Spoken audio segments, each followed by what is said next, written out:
I've learned it's actually not that hard to turn your writing from chicken scratch into something that everyone can read and you get compliments on constantly. In this video, I will talk through my step-by-step process I use to get neat handwriting with relative ease. In junior year of high school, I entered into a new English class. First essay came around and I thought I crushed it.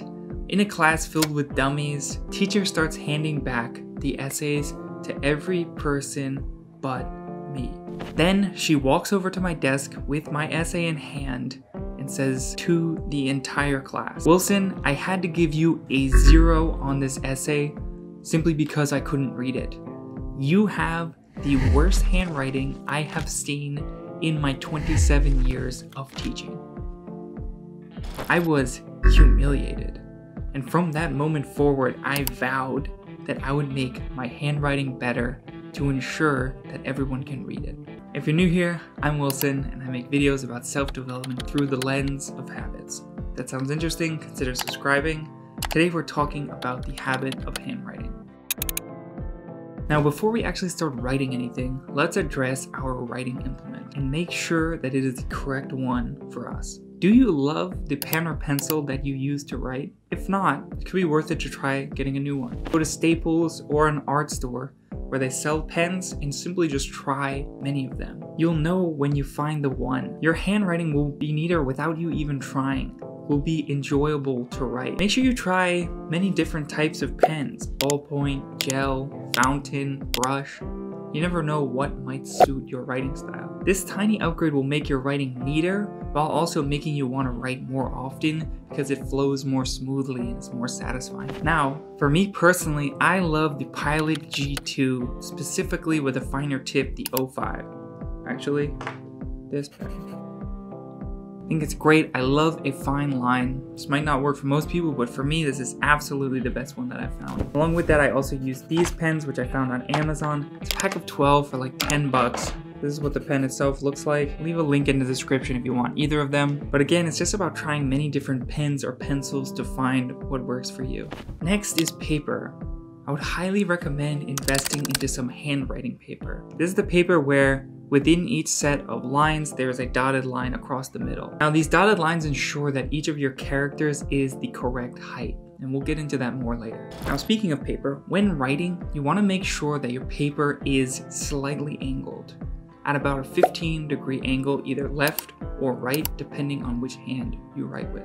For me, I'm a lefty, so I angle the paper to the right. Now, the reason for this is that it helps you write in a more comfortable, natural position while also allowing you to read what you write while you're writing it. Because if your paper isn't angled, your hand is actually covering what you're writing and you can't read it while writing. Okay, so we have the perfect setup. Let's get to actually writing.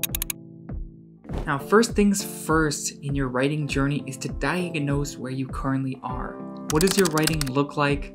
What letters do you struggle with? Which parts do you think are ugly that you want to improve? Grab a sheet of paper and write out the alphabet while using both upper and lowercase letters.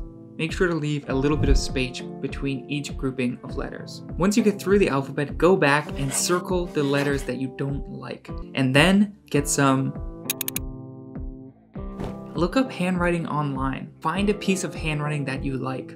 What are they doing differently? Is there anything that you can take for them and use in your own handwriting? The thing that I noticed specifically is that I don't like round letters. I like more sharp lines. So whenever possible, I try to add stiff lines in my writing. Another helpful thing I would recommend is looking up a tutorial on how to write each letter. You'd be surprised how many letters were straight up missing pieces or writing entirely in the wrong order or completely incorrectly. Sometimes your letters are ugly just because you don't know how to write them properly. For instance, I always used to write my N like this, just a little loop. But the proper way is to start with a line and then do the loop. Just adding in that one little line made it look so much better to me. So now that we have our letters mapped out, let's string them together into some real writing.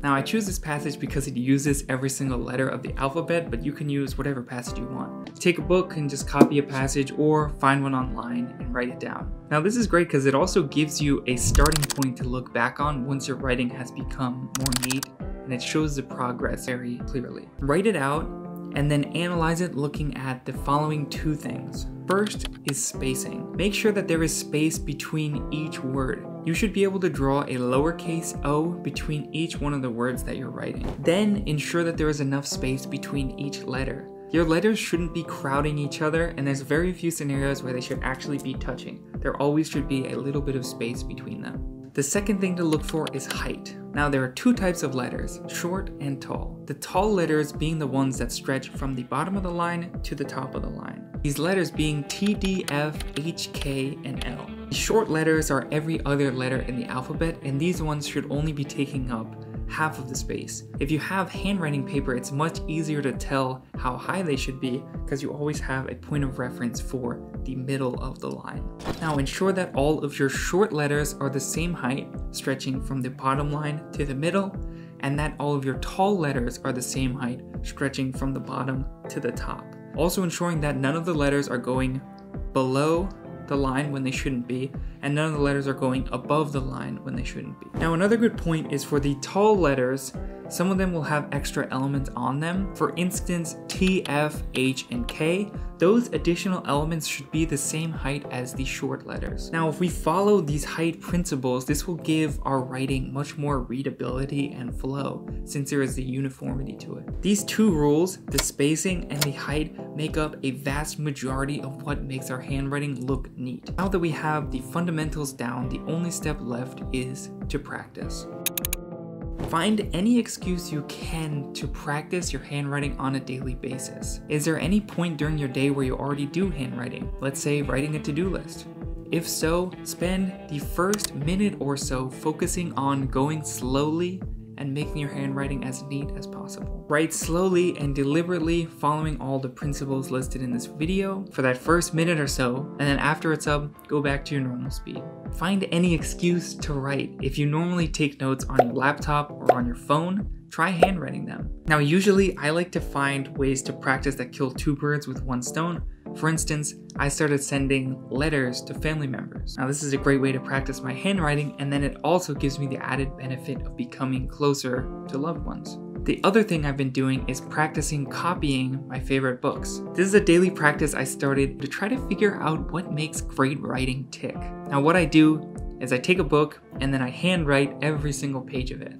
Now right now I'm finishing up handwriting my second book, and in the beginning of each session I use the first few minutes just to focus on my handwriting. This does slow down the process massively, but over time my handwriting has gotten better and better and better just through that daily practice. So this both helps my creativity when it comes to my favorite activity of writing, and it also helps improve my handwriting. Now for more tips on how I'm becoming a great writer, check out this video. Hopefully some of these tips are helpful to improve your handwriting. Thanks for watching.